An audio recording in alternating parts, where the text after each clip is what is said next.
तो अब शुरू करते हैं अपना सेमिनार। ठीक है, तो ये जो मैं सेमिनार ले रहा हूँ ना, तो इस सेमिनार में मेरा बेसिकली ये फॉर्मूला है, मेरा बेसिकली ये पॉइंट ऑफ व्यू है कि इसमें आपको ड्राइंग के जो बेसिक्स है ना, जो ड्राइंग के फंडामेंटल्स है, वो सब क्लियर हो जाए। मतलब एक रास्ता क्लियर हो जाए कि किस रास्ते पे आपको चलना है। उसके बाद जो अगला वर्कशॉप होगा या सेमिनार होगा, ताकि उसमें आपको नया ना लगे। अगर मैं कुछ चीजें बताऊं, कुछ आर्ट के कुछ वर्डिंग का यूज करूं, जैसे वैल्यूज हो गए, फंडामेंटल्स हो गए, ड्राइंग हो गए, ये सब जैसे आर्ट के जो ये सब नाम सब है ना, अगर मैं इनको यूज करूँ तो आपको नयापन ना लगे और मेरे को समझाने में भी आसानी होगा, और फ्यूचर में आप मेरे साथ ऐसे ही जुड़े रहेंगे। तो है ना, तो इस सेमिनार का लेने का यही मकसद है, ताकि मैं ज्यादा से ज्यादा लोगों तक, ज्यादा से ज्यादा आर्टिस्ट, ज्यादा। हाँ, तो परी मैं ये कह रहा था, अभी शुरू नहीं हुआ है कुछ। आज आज मैं ये बताने वाला हूँ कि इस वर्कशॉप को लेने का मेरा मकसद क्या है, मतलब मैं क्यों इस वर्कशॉप को लेता हूँ। ठीक है, तो इस वर्कशॉप को लेने का सीधा सा मतलब है, ताकि ज़्यादा से ज़्यादा एस्पायरिंग आर्टिस्ट को मैं एक रोड मैप दे सकूं। ठीक है, एक फंडामेंटल्स बता सकूं कि ड्राइंग में होता क्या है, कि किस तरीके से ड्राइंग को अप्रोच किया जाता है, किस तरीके से एक आर्ट वर्क बनता है। तो ये सारी चीज़ें मैं एक इस सेमिनार के दौरान बताता हूँ। वैसे तो काफ़ी सारी चीज़ें हैं। ठीक है, इस सेमिनार में जो मैं बताता हूँ ना, वो उस टोटल का 10% भी नहीं है। ठीक है, इस सेमिनार में मैं बहुत मिनिमम बताता हूँ आप लोगों को। जो मेरा कोर्स ले रखे हैं, जो मुझसे पढ़ रहे हैं ऑफलाइन या ऑनलाइन, किसी भी वे में जो मुझसे पढ़ रहे हैं, उनको मैं काफ़ी कुछ बताता हूँ। इस सेमिनार में इतना हो नहीं पाएगा क्योंकि हमारे पास टाइम कम रहता है। ठीक है, और मैं वर्चुअली बताता हूँ, मतलब कैमरे के आगे बताता हूँ, कहीं पे कुछ ड्रॉ करके नहीं दिखाता। तो इतना डिटेल तरीके से मैं बता नहीं पाता, लेकिन हाँ, इतना हो जाता है कि आपको एक रोड मैप क्लियर हो जाए कि किस रास्ते पे आपको चलना है। फ्यूचर में आप मेरा कोर्स लो या ना लो, उससे मुझे फर्क नहीं पड़ता। वो आपकी मर्जी है, आपको लेना है नहीं लेना। ठीक है, लेकिन आपके पास एक रास्ता क्लियर हो जाए, एक फंडामेंटल्स पता लग जाए कि किस तरीके से ड्राइंग पे अप्रोच किया जाता है। तो इस वर्कशॉप को लेने का मेरा खाली यही मकसद है, ताकि ज़्यादा से ज़्यादा आर्टिस्ट तक मैं अपनी बात पहुंचा सकूं, और उन्हें अगर वो कहीं और भी सीखना चाहते हैं तो वहां पे उनको कुछ नयापन ना लगे। उनको लगे हाँ, ये मैं पहले सीख चुका हूँ, ताकि और सीखने में आसानी हो। तो इस सेमिनार को लेने का मेरा बस यही मकसद रहता है, ताकि आपको एक ब्लूप्रिंट मिल जाए, एक रोड मैप मिल जाए कि किस रास्ते पे आपको काम करना है आर्ट में ग्रो करने के लिए। तो अब वापस से आते हैं अपने सेमिनार की तरफ। जो मेन पॉइंट है उसको कवर करते हैं, बहुत सारे इंपॉर्टेंट पॉइंटर्स सब है। मैं उम्मीद करता हूँ कि आप लिखते रहोगे और समझना भी ध्यान से। ठीक है, तो इससे पहले वाले सेमिनार में मैं ड्राइंग की इंपॉर्टेंस बता चुका हूँ। हाँ, इससे पहले वाले सेमिनार में मैं ड्राइंग की इंपॉर्टेंस बता चुका हूँ कि क्यों ड्राइंग इतनी ज़रूरी होती है ना। ड्राइंग जो होता है एक बेस होता है। अगर आपको घर बनाना है तो घर बनाने के लिए आपकी नींव मजबूत होनी चाहिए, आपकी जो जमीन है ना, वो जमीन मजबूत होनी चाहिए, उसके ऊपर ही बिल्डिंग टिकेगी। उसी तरीके से अगर आपको कोई आर्ट वर्क बनाना है, कोई फाइनल पेंटिंग बनानी है, तो उसके लिए आपका जो बेस है ना, ड्राइंग ड्राइंग बेस है। अगर आपका वो बेस क्लियर होगा ना, तो उसके ऊपर अगर आप बिल्डिंगें बनाएंगे, यानी कि उसके ऊपर अगर आप कलर करेंगे, शेडिंग करेंगे, उसमें वैल्यूज ऐड करेंगे, उसमें टोन्स ऐड करेंगे, टेक्सचर ऐड करेंगे, तो वो और अच्छा लगेगा। ठीक है, तो वो और ज्यादा अच्छा लगेगा। और अगर आपका बेस क्लियर, मतलब जो आपकी ड्राइंग है, ड्राइंग के लेवल पे हर चीज सही है, तो इसलिए ड्राइंग सबसे ज्यादा जरूरी है। मैं स्टार्टिंग से कहता हूँ, कभी भी डिटेल वर्क मत बनाना।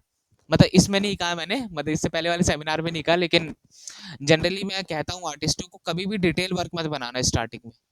कभी नहीं, मतलब मैं डिटेलिंग कर दूं उसमें, बहुत बहुत खतरनाक सी शेडिंग कर दूं, देखने में रियलिस्टिक लगे, स्टार्टिंग में कभी इसके पीछे मत भागना, डिटेलिंग रियलिस्टिक के पीछे। ठीक है, स्टार्टिंग में हमेशा इस चीज पे भागना कि मेरी ड्राइंग के लेवल पे चीजें सही हो रही है कि नहीं। अगर मैं एक आंख बना रहा हूँ ना, अगर मैं आंख बना रहा हूँ या आंख बना रही हूँ, तो मेरे रेफरेंस फोटो से मैच कर रही है कि नहीं कर रही, और आंख आंख जैसी लग रही है कि नहीं लग रही। पहले इस चीजों पे ध्यान रखना होता है ड्राइंग के लेवल पे। तो ड्राइंग का इंपॉर्टेंस मैं होप करता हूँ कि सबको समझ में आ गया होगा कि ड्राइंग क्यों इतनी जरूरी है। अगर आपको समझ में आ गया ड्राइंग का इंपॉर्टेंस, तो एक बार चैट पे यस लिख दो।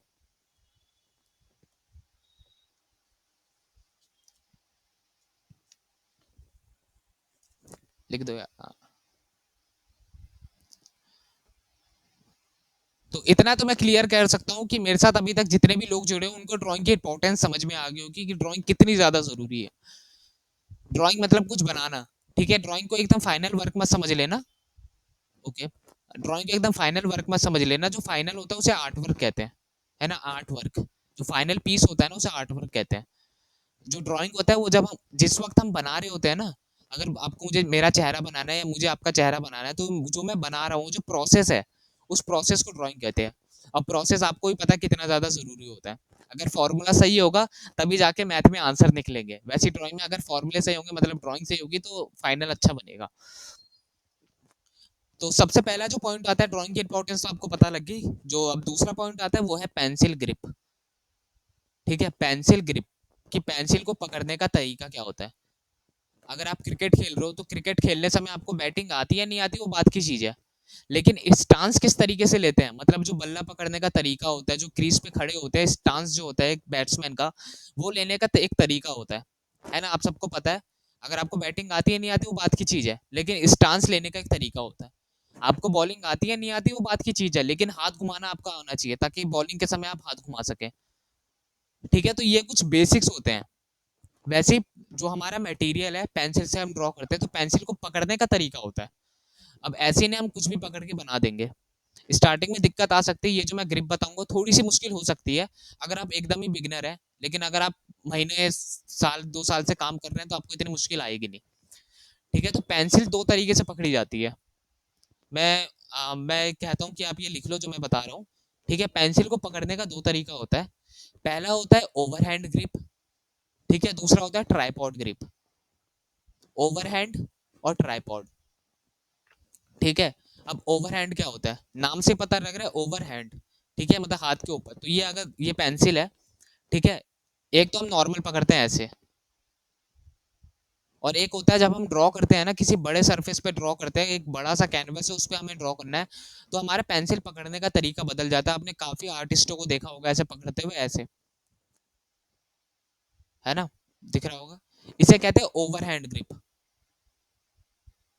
ठीक है, पेंसिल को ऐसे पकड़ा जाता है। अब इसे पकड़ने का, ऐसे पकड़ने का फायदा क्या होता है वो भी जान लो। ठीक है, इसे कहते हैं ओवरहैंड ग्रिप, ये याद रख लेना। इसे कैंडल ग्रिप भी कहते हैं। मोमबत्ती होती है ना, मोमबत्ती कैंडल, ऐसे पकड़ते हैं ना मोमबत्ती को, तो इसे कैंडल ग्रिप भी कहते हैं। ओवरहैंड ग्रिप और कैंडल ग्रिप दोनों एक ही चीज है, कंफ्यूज मत होना। ठीक है, ओवरहैंड यूज करोगे तो ज्यादा प्रोफेशनल लगता है। कैंडल हाँ आप समझाने के लिए यूज कर सकते हो, एक लोकल भाषा में अगर आपको किसी को समझाना है आसान वे में, तो आप कैंडल ग्रिप का यूज कर सकते हो, लेकिन एक प्रोफेशनल वे होता है ना, एक एक वर्ड का यूज किया जाता है, वो ओवरहैंड ग्रिप है। ठीक है, तो ये हो गया ओवरहैंड ग्रिप। अब इसमें पकड़ने का फायदा क्या होता है, इसमें हमारी जो कलाई है ना, जो हमारी रिस्ट है, वो पूरी 180 घूमती है। अब ध्यान से देखना, अब जो मैं बातें बोलूंगा ध्यान से सुनना। ठीक है, हमारी जो रिस्ट है ना, पूरी हमारी जो कलाई है वो पूरा घूमती है, 360 में घूमती है पूरी। तो इससे क्या है, हमारा जो सरफेस है ना, उसको कवर करने का एरिया बढ़ जाता है। जो हम शेडिंग कर रहे हैं उसका एरिया बढ़ जाएगा। अगर हमें किसी बड़े सरफेस पे, किसी बड़े कैनवस पे ड्रॉ करना है, 6 फुट का कैनवस हो गया, 5.5 फुट का कैनवस हो गया, 7 फुट का कैनवस हो गया, तो इतने बड़े फुट के जो कैनवस होते हैं उस पर ड्रॉ करने से में हमारा सरफेस बहुत बड़ा होता है। तो हमारा हाथ जो है ना पूरा 360 घूमना चाहिए। हमें पूरा कैनवस कवर करना है, तो हमारा हाथ पूरा 360 घूमना चाहिए। तो ये ओवरहैंड ग्रिप होता है, जिसमें हमारी कलाई पूरी घूमती है और हम पूरा एरिया कवर कर पाते हैं। तो ये हो गया ओवरहैंड ग्रिप। ये ड्राइंग के लिए बहुत ज्यादा जरूरी है। मजाक से हटके ड्राइंग के लिए बहुत ज्यादा जरूरी है, बहुत ही इंपॉर्टेंट है कि आपको ओवर हैंड ग्रिप पे काम करना आना चाहिए, कैंडल ग्रिप पे काम करना आना चाहिए। ठीक है, तो ये वाली ग्रिप सबसे ज्यादा जरूरी है आपको अगर प्रोफेशनली ड्रॉ करना है। अब दूसरी आ गई ट्राइपॉड ग्रिप। इसे हैंड राइटिंग ग्रिप भी कहते हैं, है ना, लिखने समय हम जैसे पेंसिल पकड़ते हैं या पेन पकड़ते हैं उसे कहते हैं हैंड राइटिंग ग्रिप या ट्राइपॉड ग्रिप। तो ये जो ग्रिप होती है ना, जो हम नॉर्मल लिखने के लिए पकड़ते हैं, तो ये डिटेलिंग के लिए अच्छी होती है। मतलब आपने ड्रॉ कर दिया, ठीक है, आपकी ड्राइंग के लेवल पे सारी चीजें सही हो गई। ठीक है, अब आपको उसमें शेडिंग ऐड करनी है या कलर ऐड करना है, डिटेलिंग ऐड करनी है, टेक्सचर ऐड करना है, तो उसके लिए ये वाली ग्रिप सबसे बेस्ट होती है। अब इसमें क्या होता है, हमारा हाथ ना सिर्फ 180 पे घूमता है। ये अपने आप ही होगा, इसमें कोई आपको कोई रॉकेट साइंस नहीं है कि मेरे को 360 घुमाना है या 180 घुमाना है। या आप पेंसिल को जैसे पकड़ेंगे तो आपकी जो रिस्ट है उसी तरीके से काम करने लगेगी अपने आप ही। तो जो हैंड राइटिंग ग्रिप होती है, ट्राइपॉड ग्रिप होती है, तो ये डिटेलिंग के लिए अच्छी होती है, क्योंकि इसमें हमारा सरफेस एरिया कम हो जाता है और हम कम एरिया पे ज्यादा काम कर पाते हैं। आपको भी पता है डिटेलिंग देने के लिए आपको बहुत ही बारीकी से काम करना होता है। अगर आपको किसी का चेहरा बनाना है, ठीक है, चेहरा बनाना है तो उसके डिटेलिंग ड्राइंग होने के बाद उसमें अगर हम शेडिंग करेंगे तो डिटेलिंग देने के लिए आपको जगह चाहिए। ठीक है, उसके लिए ये वाली जो ग्रिप होती है ना, ये बेस्ट ग्रिप होती है, ताकि आप छोटे एरिया पे बहुत देर तक काम कर पाए, बहुत लंबे समय तक काम कर पाए और डिटेलिंग के साथ कर पाए। पेशेंस भी इसमें आता है, पेशेंस होना बहुत जरूरी है। अगर पेशेंस नहीं है तो आप कोई सी भी ग्रिप यूज कर लो, कुछ फायदा नहीं है। ठीक है, पेशेंस बहुत जरूरी है। 90% काम आपका पेशेंस से ही हो जाएगा, अगर आपके अंदर आत्म, क्या बोलते हैं उसको, पेशेंस है तो। अगर आपके अंदर पेशेंस है तो आपका आधा काम वहीं पे हो जाएगा। तो ये वाली जो ग्रिप होती है शेडिंग के लिए अच्छी होती है, डिटेलिंग के लिए अच्छी होती है। और ये वाली जो ग्रिप होती है ना, ओवरहैंड ग्रिप, ये ओवरऑल ड्राइंग के लिए जरूरी होती है। तो जब भी आप ड्रॉ कर रहे हो ना, तो मैं यही बोलूंगा कि आप अपने कैनवस या कॉपी को ना 90 डिग्री पे रख दो। मतलब किसी के सहारे, मतलब टेबल के सहारे ऐसे लगा दिया, या दीवार के सहारे ऐसे लगा दिया, और 90 डिग्री पे अपनी कॉपी को रखो, या अपने क्या कहते हैं स्केच बुक को रखो। और उसके बाद पेंसिल को यूं पकड़ के ओवर हैंड पकड़ के ड्रॉ करो। ठीक है, पेंसिल को ओवर हैंड, अपने ऑब्जेक्ट को 90 डिग्री पे रखो सीधा एकदम, और पेंसिल को यूं करके ड्रॉ करो, ओवर हैंड पकड़ के। स्टार्टिंग में दिक्कत आएगी, नो डाउट, स्टार्टिंग में बहुत दिक्कत आएगी, लेकिन बाद में इतनी प्रैक्टिस हो जाएगी कि इसके बिना आपसे बनेगा ही नहीं। और ऐसे पकड़ने का भी दूसरा सबसे बड़ा फायदा है, हाँ, धैर्य। धन्यवाद। धैर्य, आपके अंदर धैर्य होना चाहिए। भाई ये अंग्रेजी इतनी मतलब हो गई है ना, हम अपनी हिंदी भूलते जा रहे हैं। बुरा लगता है मुझे जब मैं कोई हिंदी का शब्द जो होता है ना, जो जनरली हम यूज करते हैं, आत्म, ये धैर्य टाइप का, जो धैर्य हो गया, ये सब जो यूज करते हैं, ये जब भूल जाते हैं ना, मैं ही भूल जाऊं या कोई और भी भूल जाए, मुझे जेनुअनली बहुत बुरा लगता है जब मैं कोई हिंदी का शब्द भूल जाता हूँ। इंग्लिश का भूल जाऊं कोई दिक्कत की बात नहीं है, हिंदी का नहीं भूलना चाहिए। तो कम टू द पॉइंट, दोबारा से मुद्दे पे आते हैं। तो इस तरीके से हम पेंसिल को पकड़ते हैं ना, तो हमारी जो बाउंड्री है ना, जो हमारा कंफर्ट जोन है, वो खत्म हो जाता है। ठीक है, हमारा कंफर्ट जोन खत्म हो जाता है। अब इसमें क्या होता है, कंफर्ट जोन खत्म होते ही एक फायदा हो जाता है हमें, जब हम इस तरीके से पकड़ते हैं ना, ध्यान से सुनना। अगर बातें मिक्स हो रही हो तो बोल देना, 2 मिनट रुक जाओ मुझे समझने दो। ठीक है, और अगर समझ में आ रहा है तब तो ठीक ही है। तो जब हम ऐसे पकड़ते हैं ना, तो हम अपने कंफर्ट जोन से बाहर आ जाते हैं। अब उसमें फायदा क्या होता है, कंफर्ट जोन में से जब हम बाहर आते हैं तो उसमें फायदा ये होता है कि हम डिटेलिंग देखना बंद कर देते हैं। अगर मैं आपको कहूं कि मेरा चेहरा बनाओ, ठीक है, तो आपका सबसे पहले ध्यान जाएगा डिटेलिंग की तरफ। ठीक है, बाल बाल के कर्व कैसे जा रहे हैं, ठीक है, इसमें शेडिंग कैसे हो रखी है, डिटेलिंग कैसे हो रखी है, आँख कैसे बन रखी है। तो ये सब डिटेलिंग वाले पार्ट है। जब हम ड्रॉ करने बैठते हैं ना, तो मैक्सिमम लोगों का फोकस डिटेलिंग पे ही जाता है, कोई उसको सिंप्लीफाई करके नहीं देख पाता। और यही फर्क होता है एक आर्टिस्ट में और एक आम आदमी में। आम आदमी डिटेलिंग देखता है और आर्टिस्ट जो है उसको सिंपल सिंपल करके देखता है। अभी बने रहना सेमिनार में। ठीक है, मैं एग्जाम्पल के साथ बताऊंगा कि किस तरीके से सिंपल वे में देखा जाता है। तो जब हम एज ए पेंसिल को पकड़ते हैं ना, तो अपने आप ही आपको कुछ करने की जरूरत नहीं है, आप अपने कंफर्ट जोन से जैसे ही बाहर निकलेंगे, आप डिटेलिंग से हट जाएंगे, जो भी रेफरेंस फोटो है उसमें। ठीक है, तो रेफरेंस फोटो से आप बाहर आ जाएंगे, रेफरेंस फोटो की डिटेलिंग से आप बाहर आ जाएंगे, और उसका ओवरऑल ड्राइंग देखेंगे कि ये ड्राइंग बनी किस तरीके से, ऑब्जेक्ट किस तरीके से बन रखा है। अगर आपको मेरा चेहरा बनाना है, तो चेहरे में क्या है, यहाँ से 2 लाइन जा रखी है, यहाँ से एक लाइन जा रखी है। ठीक है, एक लाइन इधर ऐसे, ठीक है, और एक लाइन बीच में जो आईब्रो लाइन डिवाइड करेगी, आई बॉल डिवाइड करेगी, और नोज लाइन डिवाइड करेगी, और लिप डिवाइड करेगी। तो ये जो है, ये चीजों को सिंप्लीफाई करने देखने का तरीका है कि चीजों को कितने सिंपल वे में हम देख सकते हैं। तो आर्टिस्ट और एक आम आदमी में यही फर्क होता है, आर्टिस्ट उसको सिंपल करके देखता है। ठीक है, तो ये ओवर हैंड ग्रिप और ट्राइपॉड ग्रिप के बारे में आई होप आपको समझ में आ गया होगा कि ओवर हैंड ग्रिप क्या होता है, ट्राइपॉड ग्रिप क्या होता है। और जब भी आप प्रैक्टिस करें तो ओवर हैंड ग्रिप के साथ ही प्रैक्टिस करें। अगर आपको उसमें शेडिंग ऐड करनी है, डिटेलिंग ऐड करनी है, तब उसमें आप है वो ट्राइपॉड ग्रिप यूज कर सकते हैं। लेकिन कोशिश करना कि ओवर हैंड ही ड्रॉ करने के लिए। तो अगर ओवर हैंड और ट्राइपॉड, इन दोनों के बीच में अगर आपको अंतर पता लग गया हो, फर्क पता लग गया हो, तो एक बार चैट में यस लिख दो।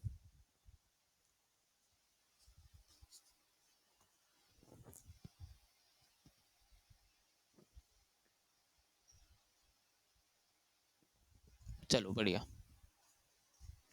ठीक है, तो ड्राइंग का इंपॉर्टेंस पता लग गया, पेंसिल के बारे में पता लग गया कि किस तरीके से पकड़ा जाता है। और तीसरा है ट्रेन योर आइस। ठीक है, अपनी आंखों को ट्रेन करो। अब ध्यान से सुनना, ट्रेन योर आइस। हम जिस तरीके से देखते हैं ना, ठीक है, हम जिस तरीके से देखते हैं उसी तरीके से ड्रॉ करते हैं। अगर मैं कोई चीज ड्रॉ करने बैठ रहा हूं तो मैं वैसा ही बनाऊंगा जैसे मुझे दिख रहा है। ऐसा नहीं होता कि मुझसे गलत बन रहा है सही बन रहा है, जैसा मुझे दिख रहा होगा ना मैं वैसा ही बनाऊंगा। कोई मुझसे सीनियर आर्टिस्ट है जो बहुत ही प्रोफेशनली काम कर रहा है, बहुत ही सालों से इस फील्ड में काम कर रहा है, तो उसकी आंखें इतनी ट्रेंड हो रखी होगी ना, वो मुश्किल से मुश्किल चीज को आराम से देख के बना लेगा। वो सिंप्लीफाई कर लेगा मुश्किल से मुश्किल चीज को देख के। तो उसकी आंखें उस तरीके से ट्रेन हो रखी है। तो मुझे जैसा दिखेगा मैं वैसा ही ड्रॉ करूंगा। कोई बड़े आर्टिस्ट को जैसा दिखेगा वो वैसा ड्रॉ करेगा। इसलिए अपनी आंखों को ट्रेन करना सीखो। ठीक है, अपने आंखों को इस सक्षम बनाओ कि वो चीजों को बहुत ही आसानी से देख ले। अब एक और इम्पोर्टेंट बात पॉइंट के ऊपर बात करने जा रहा हूँ। ये मेरे ख्याल से कभी आपने सुना नहीं होगा। ठीक है, और ये मैंने अपने आप ही बनाया है। इसमें कुछ ऐसा कोई रॉकेट साइंस है, मेरे को अपने आप ही ये पता लग गया कि इस तरीके से चीजें होती है। वो है कि दुनिया के जितने ऑब्जेक्ट है ना, ध्यान से सुनना। हाँ, दुनिया के जितनी ऑब्जेक्ट है ना, वो सब दो ही चीजों से बनी है, एक लाइन और कर्व। ठीक है, ध्यान से सुनना इस बात को।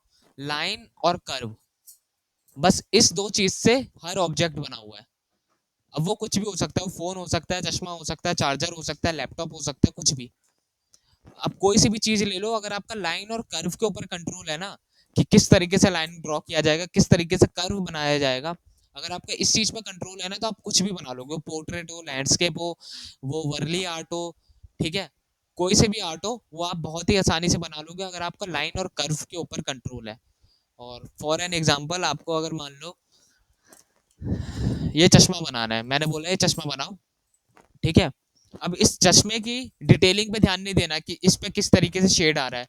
ठीक है, लैपटॉप का जो शेप बन रहा है वो किस तरीके से आ रहा है, या इसमें कलर किस तरीके से होना है, ये चीज आपको ध्यान नहीं देना। आपको उसको सिंपल वे में देखना है। ठीक है, मैंने बोला ना, चीजों को सिंपल तरीके से देखो, अपनी आंखों को इतना ट्रेन कर दो कि वो सिंपल वे में सबको देख सके। अब ये चश्मा है, इसको अगर मैं ड्रॉ करने के लिए बोलूँ तो इसमें है क्या? ऊपर एक लाइन है। ठीक है, ध्यान से सुनना कि लाइन और कर्व का कॉम्बिनेशन कितना जरूरी होता है। लाइन और कर्व पे कंट्रोल आ गया तो कोई सा भी ड्राइंग बना सकते हो आप। ऊपर लाइन है, ठीक है, उसके बाद यहाँ पे अगर हम नीचे वाला हिस्सा बनाएंगे तो यहाँ पे कर्व है। ठीक है, ऐसे नीचे की तरफ झुकते हुए जा रहा है, ध्यान से देखना, कर्व। ठीक है, उसके बाद अब यहाँ पे एक कर्व है, फिर एक सीधी लाइन है, फिर यहाँ पे कर्व है। ठीक है, तो लाइन और कर्व को मिला के ऊपर की एक लाइन, ठीक है, यहाँ साइड का कर्व, फिर नीचे की लाइन और फिर साइड का कर्व, ये लाइन और कर्व को मिला के पूरा चश्मा बन गया। है ना, मतलब इसी इसी फॉर्मेट को अगर फॉलो करते रहेंगे लाइन और कर्व वाले को, तो ये चश्मा तैयार हो जाएगा। सेम उसी तरीके से मान लो इस पेंसिल को बनाना है, ये जो मेरे हाथ में जो पेंसिल है इसको बनाना है। अब इसमें क्या है, इसमें भी लाइन और कर्व ही है। कोई सा भी ऑब्जेक्ट उठा लो, सब में लाइन कर्व है। आपको अगर मेरी आंख बनानी है तो आंख में के ऊपर भी कर्व है, एक ऊपर कर्व है, एक नीचे कर्व है। ठीक है, नाक बनाने है तो एक सीधी लाइन है, उसका नीचे कर्व है। फेस बनाना है तो फेस यहाँ से लाइन है, यहाँ से लाइन है, फिर यहाँ पे चिन की तरफ थोड़ा सा कर्व है, फिर यहाँ से लाइन है। ठीक है, तो हर चीज लाइन और कर्व से बन रखी है। तो लाइन और कर्व पे जितना कंट्रोल लेके आ जाओगे ना, उतनी आसानी से हर चीजें बनने लगेगी। और लाइन और कर्व को सही करने के लिए काफी सारी एक्सरसाइज सब है, बहुत सारी एक्सरसाइज है, जिससे आपके लाइन और कर्व के ऊपर कंट्रोल आ जाएगा। ठीक है, आप अगर मेरा फ्यूचर में वर्कशॉप अटेंड करोगे, ठीक है, एक मई अगस्त के मिड में या सितंबर के स्टार्टिंग में, ठीक है, मैं व्हाट्सएप पे ग्रुप पे इन्फॉर्म कर दूंगा।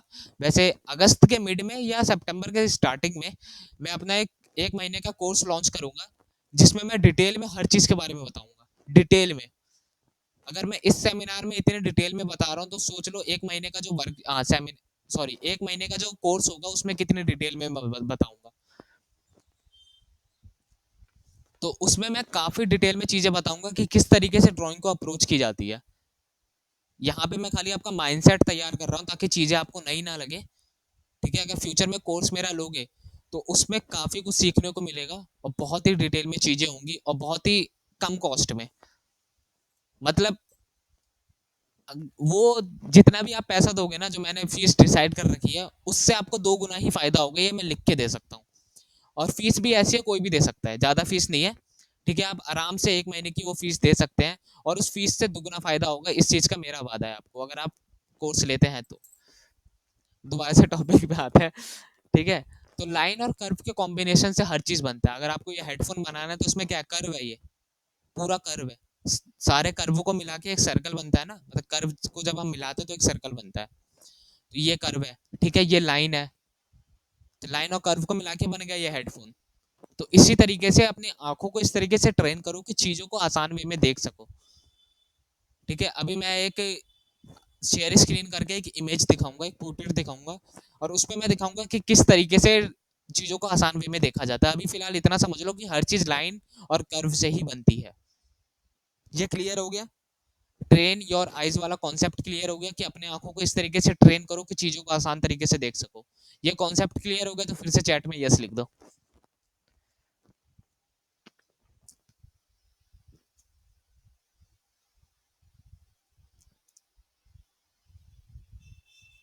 बढ़िया, अरे बहुत बड़ा है, ऐसे बढ़िया। चलो, हाँ, अब अगले पॉइंट पे आते हैं। मैं उम्मीद करता हूँ कि आप पॉइंटर देख रहे होंगे। ठीक है, वरना ये मैं वीडियो अपलोड करूंगा तो तब भी देख लेना, कोई दिक्कत की बात नहीं है। अगला point, think like an artist. ठीक है, फिर से सुनो, थिंक लाइक एन आर्टिस्ट, एक कलाकार की तरह सोचो। हम जब कोई फाइनल वर्क देखते हैं, ठीक है, किसी भी आर्टिस्ट का कोई फाइनल वर्क देखते हैं, वो ओल्ड मास्टर हो गए या आज के समय में जितने आर्टिस्ट जो प्रोफेशनली काम कर रहे हैं इस फील्ड में, ठीक है, उसको जब हम उनको जब हम देखते हैं तो उनके ड्राइंग को या पेंटिंग को देखने के बाद हमें कितना अच्छा लगता है। ठीक है, कभी कभी इतने डिफिकल्ट मीडियम को वो ड्रॉ करते हैं कि हमें लगता है भाई साहब ये कैसे बना दिया इसने, मतलब इतने अच्छे तरीके से कलर कैसे कर दिया। और उस समय में, मतलब जिस समय इतनी टेक्नोलॉजी भी नहीं थी, इतने कलर के इतने ऑप्शन भी नहीं थे ना, कलर इतने कॉम्बिनेशन जैसे हमारे पास आज 3600 कलर है। रेड कलर ही लेंगे तो रेड कलर के अंदर ही बहुत सारे शेड आ जाएंगे। ठीक है, ब्लू कलर लेंगे, ब्लू कलर के बहुत सारे शेड होंगे। और उस समय तो इतना था भी नहीं, मतलब 70s 60s की बात कर रहा हूँ मैं, इतनी पुरानी पुरानी जो ओल्ड मास्टर सब थे। तो उस समय भी वो लोग इतनी रियलिस्टिक पेंटिंग बना देते थे कि आज भी देख के हैरानी होती है कि किस तरीके से बना दिया, है ना। तो यही फर्क था, यही फर्क है एक आम आदमी में और एक आर्टिस्ट में। तो एक आर्टिस्ट के नजरिए से देखो चीजों को, एक कलाकार के तौर पे देखो कि अगर मैं इस चीज को ड्रॉ करूंगा तो किस तरीके से करूंगा, मेरा अप्रोच क्या होगा इसको ड्रॉ करने का। ठीक है, मैं इसको किस तरीके से ड्रॉ कर सकता हूँ ताकि मेरे लिए भी आसानी हो बनाने में और सामने वाले को भी अच्छा लगे।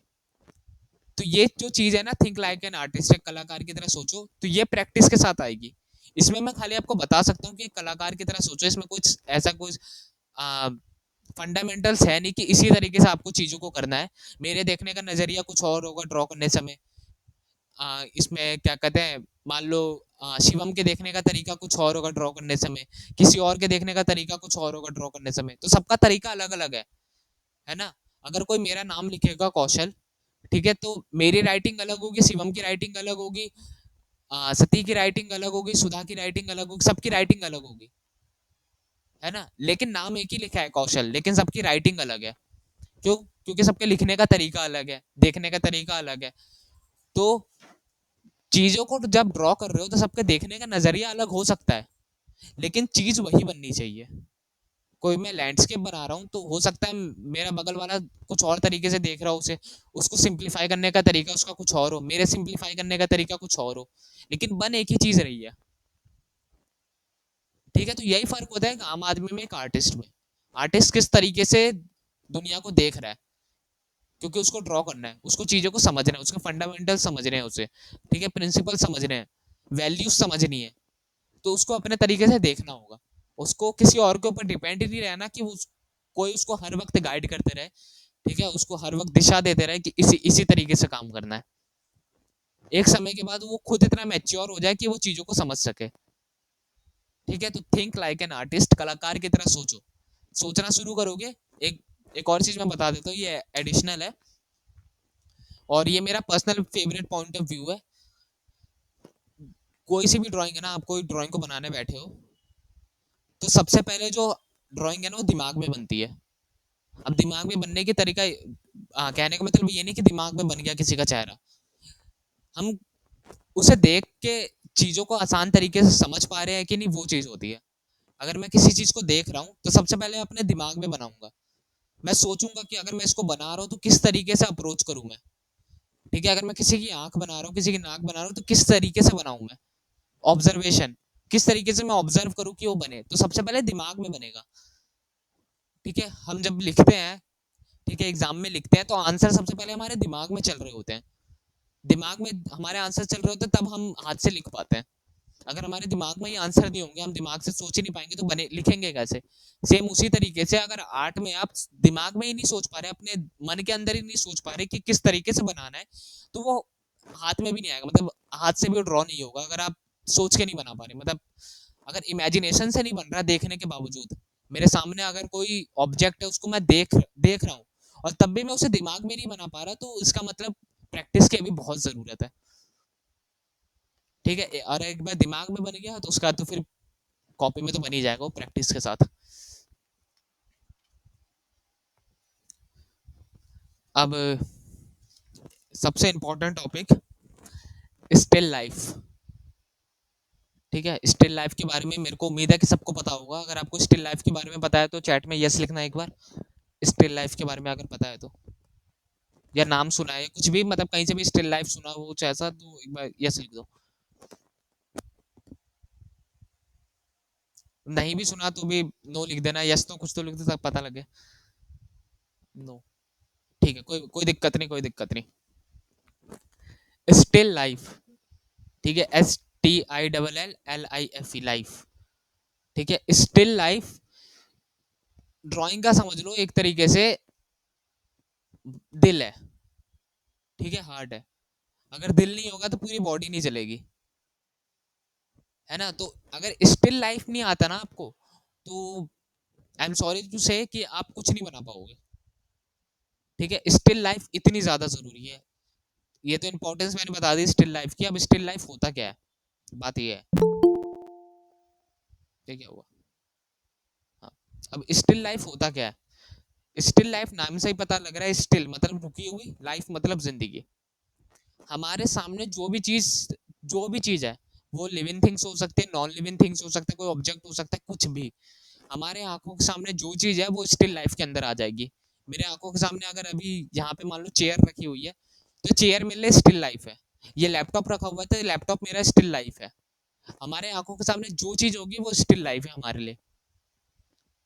ठीक है, अब स्टिल लाइफ को ड्राइंग में इतना इंपॉर्टेंस इसलिए दिया जाता है क्योंकि हमारे सामने जो चीज होती है ना, कोई सा भी ऑब्जेक्ट हो, अब आप अगर फोन से ये सेमिनार ले रहे हो या लैपटॉप से ले रहे हो, उससे फर्क नहीं पड़ता, है ना। आपके सामने अगर फोन है तो फोन आपके लिए स्टिल लाइफ हो गई, और स्टिल लाइफ हमेशा होती है 3D में, 3 डायमेंशनल। स्टिल लाइफ हमेशा 3D में होती है। नेचर में हर चीज 3D में होती है। हम अगर फोन से ड्रॉ कर रहे हैं, फोन से देख के बना रहे हैं, तो फोन में 2D में होगा। लेकिन हम कहीं पे लाइव बना रहे हैं ना, स्टिल लाइफ बना रहे हैं, लाइफ कहीं पे कुछ बना रहे हैं, तो वो 3D में होगा, 3 डायमेंशनल होगी चीजें। ठीक है, तो 3D को 2D में बनाना, इसी चीज की प्रैक्टिस करवाता है स्टिल लाइफ।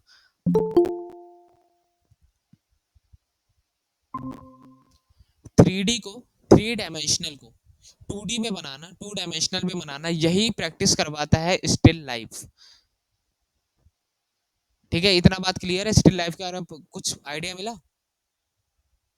अगर मैं इन शॉर्ट, अगर मैं छोटे में बोलूँ कि स्टिल लाइफ क्या है, तो स्टिल लाइफ का मेन कॉन्सेप्ट यही होता है, आपको 3D ऑब्जेक्ट को 2D में बनाना है, और इसी की प्रैक्टिस आपको स्टिल लाइफ करवाती है। स्टिल लाइफ रखने का भी तरीका होता है, आर्टिस्ट अब स्टिल लाइफ को ना कंपोज करते हैं। ठीक है, अगर वो स्टिल लाइफ बनाने के लिए बैठे हैं, तो वो स्टिल लाइफ को कंपोज करते हैं। वो अपने सामने वो रख लेंगे, फ्लावर पॉट रख लेंगे, एक फल रख लेंगे। ठीक है, कोई सा भी ऑब्जेक्ट ला के रख दिया, स्कल रख दिया, ठीक है, पेंसिल बॉक्स रख दी, कुछ भी, मतलब इस तरीके से कंपोजिशन करते हैं वो स्टिल लाइफ की, उसके बाद ड्रॉ करते हैं। तो एक 3D ऑब्जेक्ट को 2D में बनाना बहुत बड़ी बात होती है। इसलिए स्टिल लाइफ और लाइफ पेंटिंग की इतनी ज्यादा इंपॉर्टेंस होती है। ठीक है, लाइफ पेंटिंग और स्टिल लाइफ की इसलिए इतनी ज्यादा इंपॉर्टेंस होती है क्योंकि हम 2D, हाँ सॉरी, 3D ऑब्जेक्ट को 2D में बनाते हैं। हमें बनाना तो अपने स्केच बुक में ही है, ठीक है, तो स्केच बुक में हम 3D तो बना नहीं पाएंगे। हाँ, उसमें वैल्यूज देके उसे वॉल्यूम दे सकते हैं, वैल्यूज देके उसमें एक 3D पन ला सकते हैं, लेकिन वो 2D होगा क्योंकि पेपर के ऊपर बन रहा है, तो 2D है वो। तो अब जब आप 3D ऑब्जेक्ट को 2D में बनाने लग जाए तो उसी चीज की प्रैक्टिस स्टिल लाइफ करवाती है। ये आप बैकग्राउंड में जो जो आप देख रहे हैं, ठीक है, बैकग्राउंड में जैसे ये है, ठीक है, ये पौधा जो रख रखा है, तो ये अभी 2D में है, ये 2D में है, और आपको इसे बनाने में कोई दिक्कत नहीं आएगी खास, क्योंकि आपको बस एक यहाँ पे, एक मिनट रुको।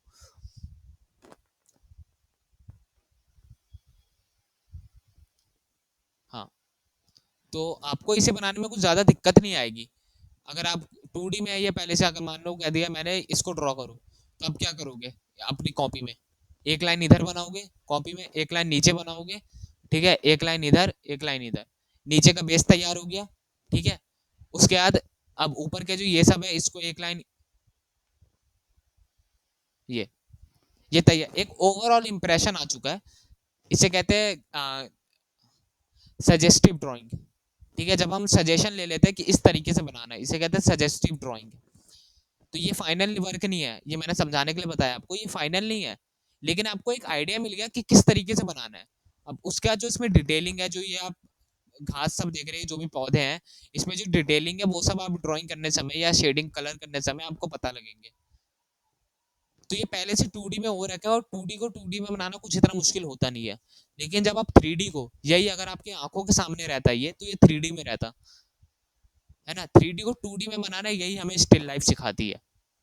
इसलिए स्टिल लाइफ और लाइफ पेंटिंग की इतनी ज्यादा इंपॉर्टेंस है, इसलिए लाइफ पेंटिंग की इतनी वैल्यू है, इसलिए लाइफ पेंटिंग इतनी ज्यादा बिकती है, और इसलिए स्टिल लाइफ की इंटरनेशनल मार्केट में भी इतनी वैल्यू है। तो स्टिल लाइफ की हमेशा प्रैक्टिस करना, ठीक है। स्टिल लाइफ के बारे में मैं एक सेमिनार लूंगा अलग से, और बाकी मैं कोर्स में भी बताऊंगा स्टिल लाइफ के बारे में, और वहां पे आपको मैं लाइव ड्रॉ करके दिखाऊंगा कि मैं किस तरीके से ड्राइंग को अप्रोच करता हूँ। अगर मेरे को स्टिल लाइफ बनाना है तो किस तरीके से मैं बनाऊंगा, ठीक है, तो वो सारी चीजें आपको उस कोर्स में पता लगेगी। तो ये हो गया स्टिल लाइफ की इंपॉर्टेंस। इन शॉर्ट में फिर से अगर छोटे में बोलूँ तो आप 3D को 2D में बनाना सीख जाओ।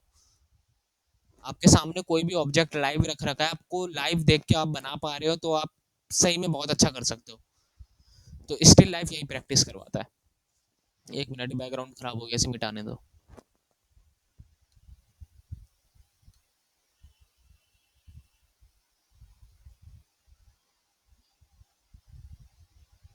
स्टिल लाइफ का सेमिनार, ये तो मैंने मतलब मैंने कह दिया कि मैं सेमिनार लूंगा। अब आपने कह दिया तो मैं, मतलब आपने पूछ लिया तो मैं कर लूंगा सेमिनार, क्योंकि स्टिल लाइफ के ऊपर काफी ज्यादा लोगों को कंफ्यूजन है कि स्टिल लाइफ क्या होती है, किस तरीके से बनाई जाती है, वरना मैंने सोचा था अपने कोर्स के अंदर कवर करूंगा, ठीक है। सेमिनार में इतनी डिटेल में हो नहीं पाती क्योंकि 1-2 घंटे के सेमिनार होता है। कोर्स में क्या रहता है, पूरा 1 महीने का कोर्स है, 1.5 महीने का कोर्स है, तो उसमें डिटेल में हर चीज बता सकते हैं। लेकिन हाँ, स्टिल लाइफ के ऊपर मैं एक सेमिनार लूंगा, तो आप उसे अटेंड कर सकते हैं, बाकी कोर्स में तो आपको मिल ही जाएगा अगर आप लेना चाहे तो। तो एक आइडिया दे दिया मैंने स्टिल लाइफ का कि स्टिल लाइफ होती क्या है, और स्टिल लाइफ का इंपॉर्टेंस भी आपको पता लग गया होगा। अब अगले उसमें आते हैं, अगले कॉन्सेप्ट में। अब ड्राइंग करने का एक पोजीशन होता है, ठीक है। आप किस तरीके से अपने कैनवस को रख रहे हैं, किस तरीके से अपने ड्राइंग शीट को रख रहे हैं, उसे वो रखने का भी एक तरीका होता है। हम तो ऐसे नॉर्मल टेबल पे रखा और ऐसे बनाने लग गए, तो वो डिटेलिंग के लिए अच्छा होता है, लेकिन अगर आपको फाइनल वर्क, अगर आपको ड्राइंग करनी है तो आपको 90 डिग्री पे ही रखनी होगी कॉपी, या अपना कैनवस 90 डिग्री पे रखना होगा एकदम सीधा, ताकि आप अच्छे से पूरा एरिया कवर कर पाए।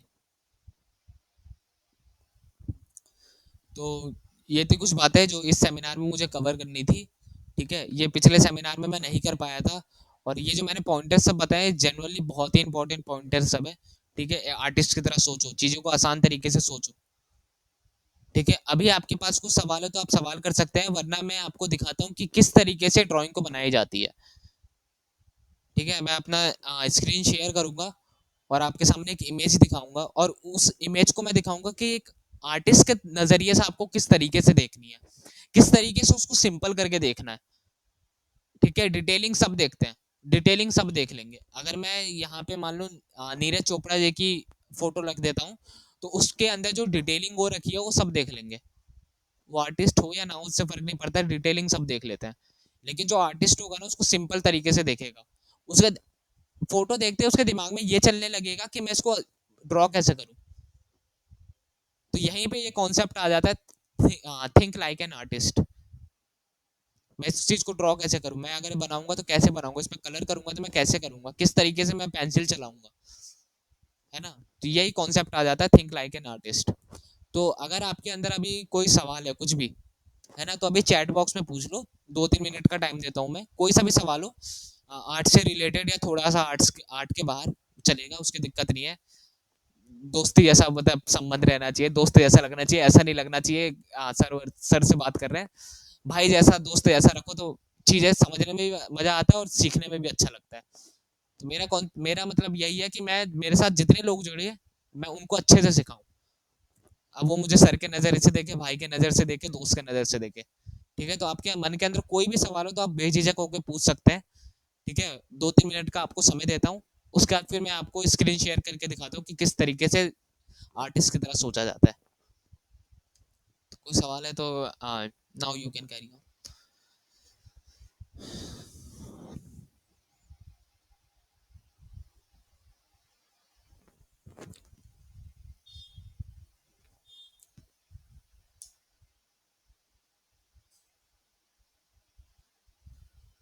बताओ शिवम, आपने हाथ राइज किया है।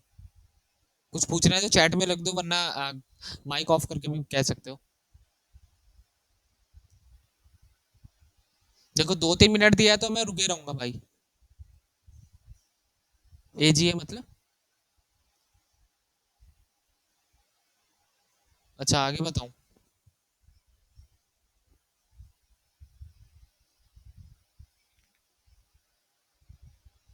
ठीक है, आगे बताता हूँ फिर।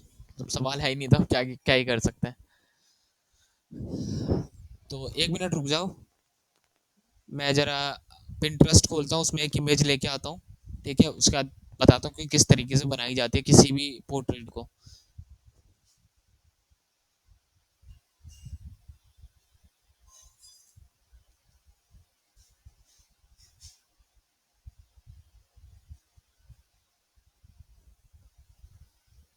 दो मिनट रुको, मैं पिंटरेस्ट ओपन कर रहा हूँ।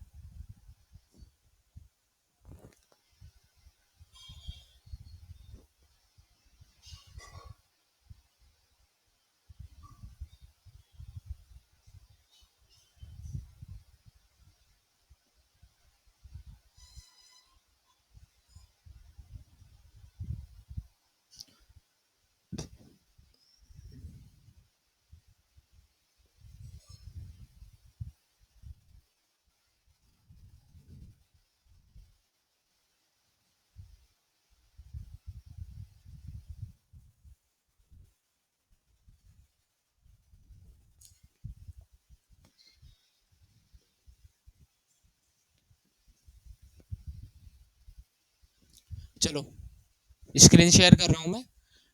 ठीक है, अब फिर बताता हूँ कि किस तरीके से पोर्ट्रेट को बनाया जाता है।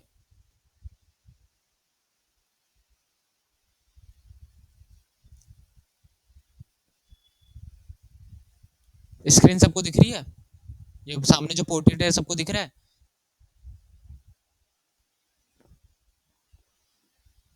एक बार माइक ऑफ करके कह दो कि यस या नो, माइक ऑफ करके कह दो। माइक ऑफ करके नहीं, माइक ऑन करके कह दो कि दिख रहा है।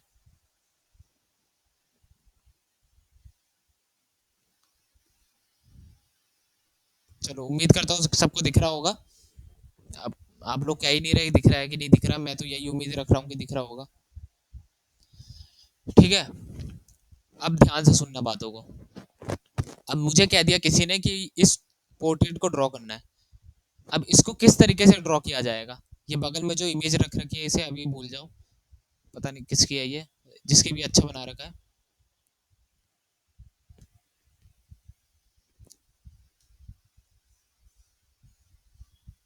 ठीक है, इस पे ध्यान मत देना। अब चीजें जो मैं बता रहा हूँ उसको सुनना। मुझे कह दिया किसी ने कि इसकी ड्राइंग करनी है। अब कोई भी होगा, वो अनफॉर्चुनेटली उसका ध्यान इसकी डिटेलिंग की तरफ ही जाएगा। किसकी आंखों का कलर कैसा है, इसमें शेडिंग कैसी हो रखी है, इसके बाल का टेक्सचर कैसा है, कैसे इसके शेप जा रखे हैं बालों के। ठीक है, तो अनफॉर्चुनेटली ध्यान उसका इसी की तरफ जाएगा, इसकी डिटेलिंग की तरफ। लेकिन मैंने जैसे बोला, थिंक लाइक एन आर्टिस्ट, एक आर्टिस्ट की तरह सोचो। तो इसको हमें सिंपल वे में देखना है, सिंपल तरीके से देखना है, क्योंकि हमें इसे ड्रॉ करना है तो इसे सिंपल करना पड़ेगा। ठीक है, अब सिंपल करने के लिए क्या कर सकते हैं? एक तो लूमिस मेथड होता है। ठीक है, एक लूमिस मेथड होता है। लूमिस मेथड एक आर्टिस्ट थे जिन्होंने एक मेथड बताया था कि किस तरीके से पोर्ट्रेट को बनाया जाता है। एक तो लूमिस मेथड हो गया। ठीक है, अब दूसरी जो हो गई, जो मेरा अपना है, जो मैंने बना रखा है, कौशल मेथड तो उसमें क्या होता है, उसमें आप चीजों को लाइन में डिवाइड कर दो। मैंने जैसा कहा था, हर ऑब्जेक्ट लाइन और कर्व से बनता है। ठीक है, और लाइन और कर्व में सबसे आसान होता है लाइन ड्रॉ करना। तो इस पोर्ट्रेट को अगर हम बना रहे हैं तो इसको हम लाइन में डिवाइड कर देंगे। किस तरीके से? अब ये सर वाला जो हिस्सा है, ठीक है, देखो मेरे कर्सर को कहाँ पर है। ठीक है, इस सर वाले हिस्से को अगर हमें ड्रॉ करना है तो इसको सबसे पहले हम लाइन में डिवाइड कर देंगे। यहाँ पे एक लाइन मार दिया हमने सीधी। ठीक है, ये अभी हम खाली सिंपल वे में बना रहे हैं। ठीक है, सजेस्टिव कर रहे हैं, एक सजेशन ले रहे हैं कि किस तरीके से चीजें बनेगी। ठीक है, एक लाइन चिन की तरफ आ गई, एक लाइन जॉ लाइन की तरफ आ गई, और ड्रॉ करने समय भी हमें यही तरीका अपनाना है। जॉ लाइन आ गई, ठीक है, और एक ये ऊपर वाली। उसके बाद कान के लिए एक लाइन। अब देखो पूरा पोर्ट्रेट लाइन में कैसे डिवाइड हो गया।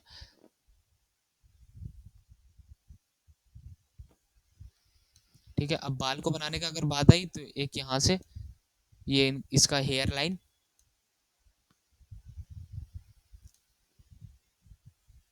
ये सेंटर लाइन, हर फेस का जो सेंटर लाइन होता है, थोड़ा सा टेढ़ा बन गया लेकिन कोई बात नहीं। ठीक है, ये हो गई आईब्रो लाइन। देखो सिंपल वे में किस तरीके से बन रहा है, चीजें अपने आप ही आसान लगेगी। ये हो गई आई बॉल लाइन। ठीक है, नोज लाइन। ठीक है, नाक की लाइन। ये लिप लाइन या माउथ लाइन, कुछ भी कह सकते हो आप इसे। ठीक है, अब इमेजिन करो कि इस पे जितने भी कलर है वो है ही नहीं। ठीक है, ये शून्य है, एकदम खाली। अब देखो चीजें कितने आसान तरीके में बन गई है। इस लाइन को ड्रॉ करना क्या मुश्किल है? मैं किसी का चैट ही नहीं देख पा रहा, लेकिन अपने आप से सवाल पूछना कि ये जो मैंने लाइन बनाई है, ठीक है, इस लाइन को क्या ड्रॉ करना मुश्किल है? नहीं है। ठीक है, इस लाइन को कोई भी ड्रॉ कर लेगा। पूरा इसे बना ही देते हैं। अरे यार, एक मिनट।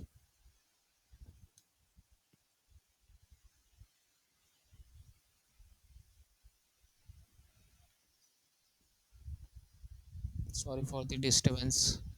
एक्स्ट्रा लाइन बन गई। हम्म, अब मैं जो कह रहा था, इस लाइन को ड्रॉ करना कोई मुश्किल काम है? बिल्कुल नहीं है। ठीक है, इस लाइन को कोई भी बहुत ही आसानी से ड्रॉ कर देगा। तो यही हो गया सिंपल वे में देखना। यही हो गया थिंक लाइक एन आर्टिस्ट का कॉन्सेप्ट, कि किस तरीके से हम इसको देख के बना पा रहे हैं। और एक बार अगर आपका ये सजेस्टिव बन गया ना, ये जो सजेशन है, एक इंप्रेशन है, वो एक बार इंप्रेशन आ गया ना, तो आप इसके अंदर भी आराम से बना लोगे। ये तो लाइन वाला कॉन्सेप्ट आ गया कि हमने चीजों को आसान करने के लिए लाइन में डिवाइड कर दिया। अब उसके बाद अगर हम इस आंख को बनाए तो आंख को आप किस तरीके से बनाएंगे?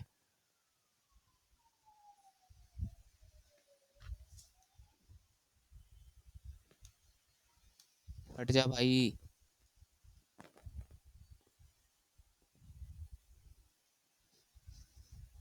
ठीक है, अब इस आंख को अगर हमें बनाना है, 1 मिनट जूम कर देता हूँ। आई होप सबको क्लियर दिख रहा होगा। ठीक है, अब इस आंख को बनाने, किसी भी पोर्ट्रेट में ध्यान से सुनना। अगर आप क्या कहते हैं, बैक में इंस्टाग्राम या व्हाट्सएप फेसबुक चला रहे हो तो उसे बंद कर दो। अंदाजा मार रहा हूँ मैं। ठीक है, बैक में अगर कुछ भी चल रहा है तो उसे बंद कर दो। अब ध्यान से सुनो। किसी भी पोर्ट्रेट में ना, सबसे ज्यादा जरूरी होता है उसका एक्सप्रेशन। ठीक है, किसी भी पोर्ट्रेट में सबसे ज्यादा जरूरी होता है उसका एक्सप्रेशन, और एक्सप्रेशन आता है आंख से और मुंह से। नाक का इतना कोई योगदान नहीं है। ठीक है, कोई इतना रोल नहीं है एक्सप्रेशन में। नाक भी होती है इंपॉर्टेंट, लेकिन सबसे ज्यादा जो इंप्रेशन है ना, एक्सप्रेशन है, सॉरी, जो सबसे ज्यादा एक्सप्रेशन है ना, वो आंख और मुंह से आता है। 80%, अगर आपका आंख बन गया ना सही, ये जो इसकी आंख है, अगर आपकी आंख सही बन गई तो 80% आपका काम वहीं पे हो जाएगा। ठीक है, अब बाकी का 20% पूरा फेस हो गया। अगर आपकी आंख सही बन गई तो 80% वहीं पे काम खत्म हो जाएगा। अब आंख को बनाने का क्या तरीका होता है? ठीक है, इस आंख के ऊपर जो कर्व जा रही है, जो मैंने लाइन और कर्व का कॉम्बिनेशन बताया था कि हर चीज लाइन और कर्व से बनती है, तो उसी तरीके से देखो, यहाँ पे ऑब्जर्वेशन का बहुत रोल है, बहुत ज्यादा रोल है। आपको बहुत ही ध्यान से ऑब्जर्व करना होगा, धीरे धीरे ड्रॉ करना होगा चीजों को। ठीक है, यहाँ से ये बनाया, ये बन गई आंख। ये आंख पूरी तरीके से एकदम परफेक्ट नहीं बनी है, क्योंकि मैं कंप्यूटर में बना रहा हूँ तो दिक्कत हो रही है मुझे बनाने में, डिजिटल आर्टिस्ट नहीं हूँ मैं। ठीक है, उसका दी आई बॉल।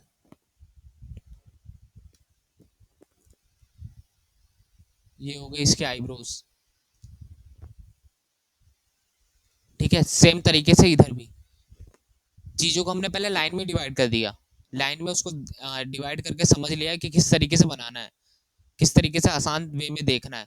उसके बाद हम चीजों को ऑब्जर्व कर रहे हैं बहुत ही ध्यान से, धीरे धीरे। आंखों का एक्सप्रेशन बहुत ही ज्यादा जरूरी है, तो इसमें हमें धीरे धीरे ड्रॉ करना है।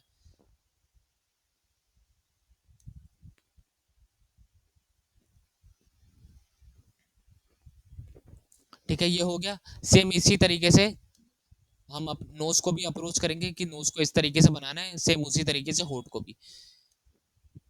ठीक है, जो हमारे होठ है उसको अप्रोच करेंगे। तो जो हमने ओवरऑल जो इसे लाइन में बनाया है ना, ध्यान से सुनना, ओवरऑल जो हम लाइन में इसे बना रहे हैं, ठीक है, वो खाली सजेस्टिव है। हम सजेशन ले रहे हैं कि इस जगह पे ये चीज आएगी, इस जगह पे ये लेफ्ट आई आएगी, इस जगह पे राइट आई आएगी, इस जगह पे नोज आएगा। तो इसकी हमने मार्किंग कर दी है। ठीक है, थोड़ा सा ऊपर नीचे हो सकता है, थोड़ी सी अलाइनमेंट ऊपर नीचे हो सकती है, वो चल जाएगा, लेकिन अगर ज्यादा का फर्क आ रहा है तो साफ सीधी बात है, आपका सजेस्टिव गलत है, आपने जो लाइन बना रखी है ये गलत है। ठीक है, अब इसको हमने इजी वे में बना दिया है। अब बताओ कि इसको बनाना क्या मुश्किल है? अगर हम इसको इसी वे में देख रहे हैं तो इसको बनाना इतना मुश्किल लग रहा है? नहीं लग रहा।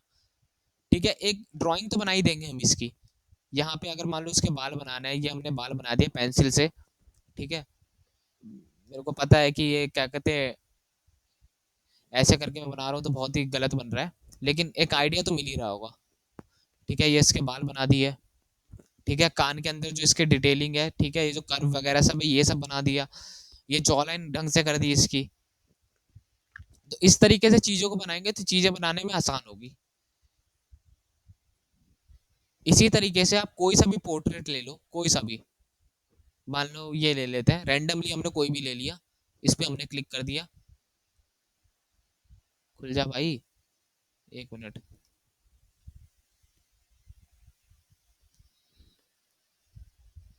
हाँ,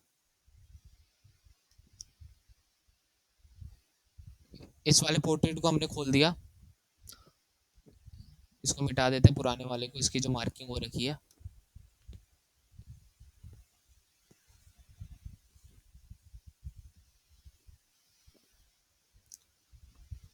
अब इसको ड्रॉ करना है तो इसमें भी सेम तरीका होगा, कुछ अलग नहीं है।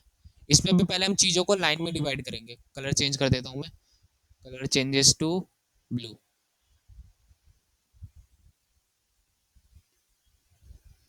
इसमें भी सबसे पहले हम लाइन में डिवाइड करेंगे, एक लाइन इधर, ठीक है, इधर। देखो चीजों को आसान तरीके से, थिंक लाइक एन आर्टिस्ट।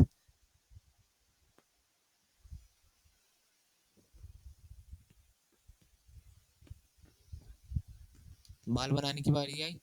ठीक, 1 मिनट, किसी ने ज्वाइन किया है क्या? 1 मिनट रुको।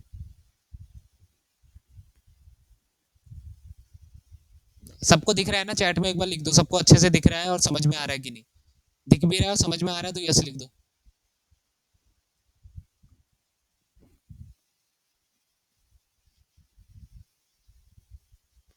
लिख दो यार, यस नो तो लिख ही सकते हो। ठीक है, मेन है समझ में आ रहा है कि नहीं आ रहा, है ना? तो आते हैं वापस। हम्म,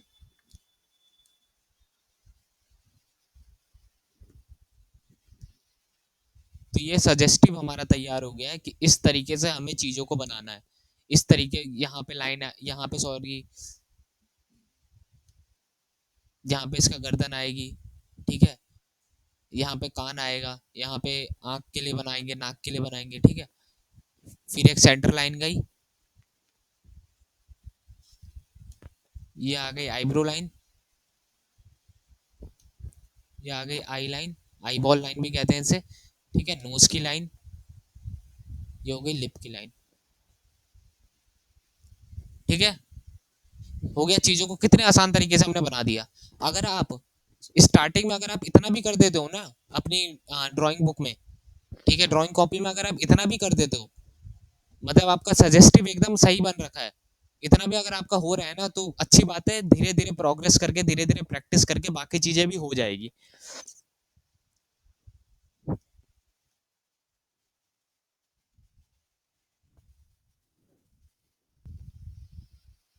धीरे धीरे करके बाकी चीज भी हो जाएगी। उसके बाद फिर चीजें आ गई ऑब्जर्वेशन की। आंखों में तो आपको भाई पूरा ऑब्जर्व करना होगा कि किस तरीके से कर्व जा रहा है। इसका कोई शॉर्टकट नहीं है, इसका कोई इजी वे नहीं है कि इस तरीके से आंख बनाओ। मैं आपको बस आइडिया दे सकता हूँ कि इस तरीके से आंखों को बनाया जाता है, लेकिन सबकी आंखें होती है अलग अलग। अब इसकी आंखें जो है वो डेविल आई है, ठीक है, एकदम पतली सी आंख है, चंठे जैसी जिसे कहते हैं, वैसी आंख है। और इससे पहले वाली जो आंख थी वो अलग थी। तो बस आपको आप आइडिया ले सकते हो कि किस तरीके से आंख को बनाई जाती है, लेकिन आप उसी पे स्टिक नहीं रह सकते कि इसी तरीके से आंख बनेगी। हर पोर्ट्रेट में आंख बनाने का जो अप्रोच है वो अलग हो जाएगा। अगर मैं किसी लड़की का आंख लूंगा तो उसमें अलग हो जाएगा, ठीक है। यहाँ पे इस लड़के की आंख अलग है, ठीक है, नाक का शेप अलग है। तो ये सब फिर ऑब्जर्वेशन पे आ जाती है, और ऑब्जर्वेशन प्रैक्टिस के साथ आती है।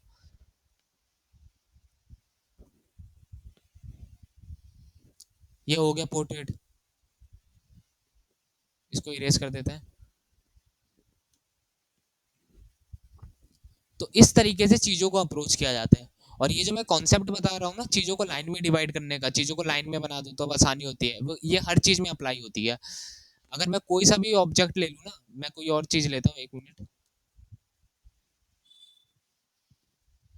ठीक है, यहाँ पे तो हमने पोर्ट्रेट ले लिया। अगर मैं कुछ और भी लूँ ना, मैं यहाँ पे लिख देता हूँ कार। एक मिनट, इसे इरेज करने दो।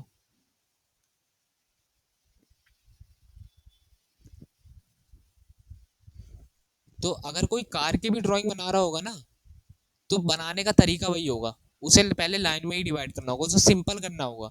लाइन में डिवाइड करने का मतलब सीधा ही होता है कि उसको सिंपल करना, ठीक है। ये वाली कार मान लो ये बनानी है, तो सबसे पहले हम इसको लाइन,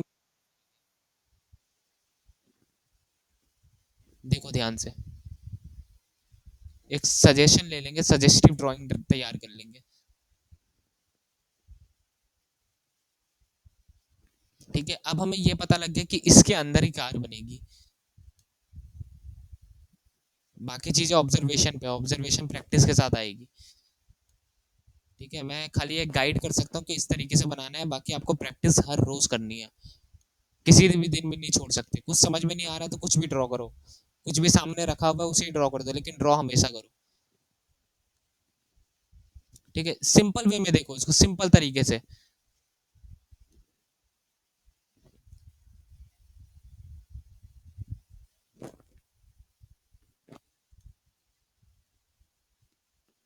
अभी हो सकता है कि आपका इसमें ध्यान इसकी डिटेलिंग पे जा रहा हो, कलर पे जा रहा हो, वैल्यूज पे जा रहा हो सकता है, मेरे साथ भी होता था। लेकिन इसको सिंपल वे में अगर हमने बना दिया तो ये कुछ ऐसा दिखेगा। देखो, अब एक सवाल मैं आप लोगों से पूछता हूँ, सिंपल सा सवाल है। ये कार और ये कार दोनों सेम है। एक में हमने सजेस्टिव कर रखा है, ऊपर वाले में सजेस्टिव हो रखा है, और नीचे वाला ओरिजिनल है। अब सही बताना है, ये ज्यादा बना, सॉरी, फंबल हो रहा हूँ। ये बनाना ज्यादा आसान है कि ये बनाना ज्यादा आसान है दोनों सेम चीज, कोई भी डिफरेंस नहीं है, ठीक है। अगर हम इसमें से कलर निकाल दें, येलो वाली गाड़ी में से कलर वगैरह सब कुछ निकाल दें, कुछ ऐसी दिखेगी वो। लेकिन हमें ये बनाना मुश्किल लग रहा होगा, ठीक है, ये नीचे वाला बनाना मुश्किल लग रहा होगा, ऊपर वाला बनाना आसान आसान लग रहा है, क्योंकि हमें हमने इसे इजी बना दिया है। हमने इसे लाइन में डिवाइड करके इसे इजी कर दिया है, तो इसलिए हमारे लिए ऊपर वाला बनाना ज्यादा आसान हो जाएगा। तो यही फर्क होता है एक आर्टिस्ट में, एक आम आदमी में। एक आर्टिस्ट चीजों को आसान तरीके से देखता है, डिटेलिंग सब देख लेंगे, नीचे वाली जो कार है उसमें जो डिटेलिंग हो रखी है वो सब देख लेंगे, लेकिन हमें जो डिटेलिंग है उसको भूलते हुए उसको आसान तरीके से बनाना है। अब ये जो मैं ऊपर ये जो ड्रॉ कर रहा हूँ, इसको ड्रॉ करना क्या मुश्किल है? अब आराम से इसे पेपर में बना सकते हो, कैनवस पे बना सकते हो, आराम से कर सकते हो, कोई दिक्कत की बात नहीं है। अब इसी में अगर कलर्स ऐड कर देंगे, वैल्यूज ऐड कर देंगे, डिटेलिंग कर देंगे, तो हाँ, ये कार भी ऐसी दिखने लगेगी। हो गया। यही था कॉन्सेप्ट, चीजों को आसान तरीके से देखने का, चीजों को इजी वे में देखने का। और यही फर्क होता है आर्टिस्ट में, आम आदमी में, थिंक लाइक एन आर्टिस्ट। तो ये कॉन्सेप्ट मैं उम्मीद करता हूँ कि क्लियर हो गया होगा कि चीजों को आसान तरीके से किस आसान वे में किस तरीके से देखा जाता है। कोई सा भी ऑब्जेक्ट ले लो, वो गाड़ी हो, जानवर हो, इंसान हो, कुछ फर्क नहीं पड़ता उससे। ये भी बनाएंगे तो ये भी ऐसे ही बनेगा, लाइन में इसको डिवाइड किया जाएगा, उसके बाद बनेगा।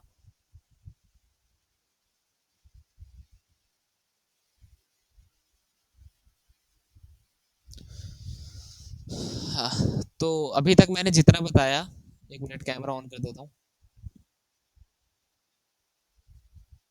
हाँ, तो अभी तक मैंने जितना बताया, ये जो मैंने जो बताया, जो इजी वे में किस तरीके से ड्राइंग को देखा जाता है, ऑब्जेक्ट को देखा जाता है, ये अगर आपको समझ में आ गया, ठीक है, और अच्छा लगा ये वाला सेशन, और आपको लगा जो हाँ भाई अगर इस तरीके से बनाएंगे तो चीजें आसान दिखेगी, कॉन्सेप्ट क्लियर हुआ है तो यस लिख दो एक बार, नहीं हुआ तो नो लिख दो, और कोई डाउट है तो वो भी पूछ लो। यस, धन्यवाद।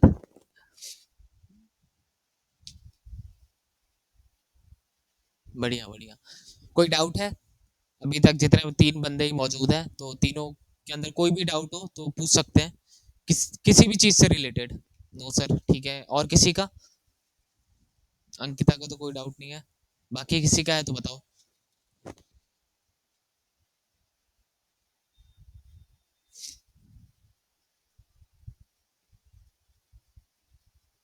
एक सवाल पूछना था मुझे, ये मैं सबसे पूछता हूँ, जितने भी मेरे साथ लोग जुड़े हुए हैं सबसे पूछता हूँ, मैं जब बताता हूँ तो बोरिंग तो नहीं लगता ना? जेनुअनली बताना, दिल से।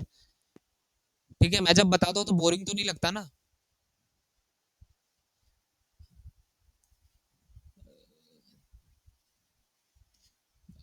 और बाकी सब भी बता दो यार।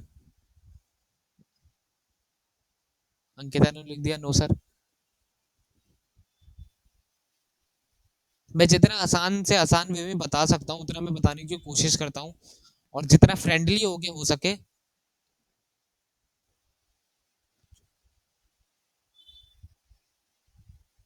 एक मिनट।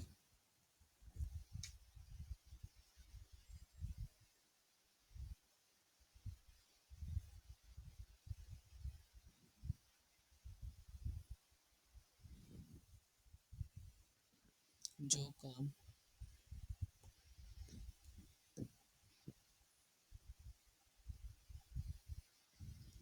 बात तो सही है।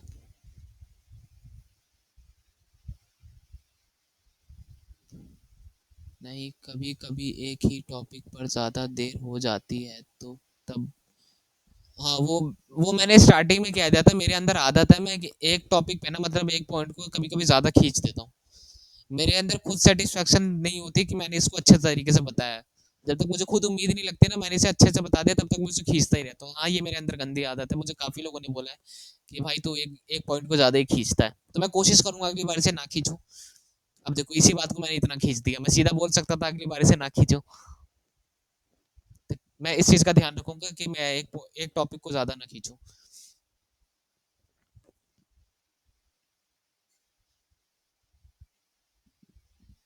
बाकी जो मैंने बताया है कि अगस्त के मिड तक या सितंबर के स्टार्टिंग में मैं अपना एक महीने का कोर्स लेके आऊंगा। ठीक है, फीस मैं अभी अनाउंस नहीं कर रहा फीस, लेकिन कम होगी बहुत, मतलब कम होगी, आप लोग बहुत प्यार से दे सकते हो। ठीक है, 3 डिजिट के अंदर ही फीस होगी, 4 तक नहीं जाएगी, 4 डिजिट नहीं होगा, 3 डिजिट के अंदर ही फीस होगी। और 1 महीने का कोर्स रहेगा वो। ठीक है, और उसमें आप खुद ही अंदाजा लगा सकते हो तो मैं कितने डिटेल में चीजों को बताऊंगा। जब तक आपको समझ नहीं आ जाएगा तो मैं तब तक बताऊंगा। और इस चीज का मैं आपको वादा करता हूँ, ठीक है, ये बेशक रिकॉर्ड कर लेना, रिकॉर्डिंग हो ही रही है, ठीक है। और मैं ये लिख के दे सकता हूँ कि अगर आप मेरे साथ उस 1 महीने जुड़ गए ना, तो मैं गारंटी कह सकता हूँ कि आपकी ड्राइंग में एक ड्रास्टिक चेंज आएगा। आप किसी भी लेवल पे हो, उससे फर्क नहीं पड़ता, आप बिगनिंग पे हो या इंटरमीडिएट पे हो या प्रोफेशनल हो, है ना, उससे फर्क नहीं पड़ता आपके, लेकिन ड्राइंग के अंदर ड्रास्टिक चेंज आएगा। अगर आप बिगिनिंग पे हो तो आप इस लेवल तक पहुंच जाओगे, इस लेवल पे हो तो इस लेवल तक पहुंच जाओगे। ठीक है, तो ये प्रोग्रेस करवाना मेरी जिम्मेदारी है। और ईमानदारी से अगर उसमें 1 महीने रह गए ना, तो डेफिनेटली बहुत ही बढ़िया चेंज भी आपको देखने को मिलेगा। और फ्यूचर में मेरे काफ़ी सारे प्लान सब है। ठीक है, अभी तो छोटी उम्र है मेरी, है ना। तो काफ़ी सारे प्लान सब है। उसी प्लान के तहत मैं अपने अंडर आर्टिस्टों को जोड़ रहा हूँ। ठीक है, आर्टिस्टों को अपने अंडर इकट्ठा कर रहा हूँ, ताकि उस प्लान के ऊपर मैं काम कर सकूँ। अब वो कोई भी हो सकता है, आप हो सकते हो, कोई और हो सकता है ना, जिसका काम अगर सुधरने लग जाएगा तो वो उस प्लान का मेरा हिस्सा बनते रहेगा। बाकी ये सब चीज़ें साइड की चीज़ें से हटाओ। अगर उस 1 महीने के कोर्स के अंदर आप जुड़ गए तो आपको डेफिनेटली बहुत कुछ सीखने को मिलेगा। मेन मुद्दा यही है मेरा। बाकी उम्मीद करता हूँ कि आपको आज का सेमिनार समझ में आ गया होगा। बाकी जो भी इंफॉर्मेशन होगी उस कोर्स से रिलेटेड मैं ग्रुप पे अनाउंस कर दूंगा। ठीक है, उम्मीद करता हूँ कि आपको समझ में आया होगा। और अच्छा लगा तो एक बार यस लिख दो चैट में, उसके बाद फिर कैंसिल करते हैं, मतलब फिर लीव करते हैं, फिर आप अपना अपना काम। Most welcome, most welcome Ankita. ठीक है, उम्मीद करता हूँ अच्छा लगा होगा। तो बस अब अपना अपना काम करो, मौज लो, रोज लो, ना मिले तो खोज लो। थैंक यू सो मच, है ना। अब लीव करते हैं, बाकी मो ऐश करो। चलो बाय बाय।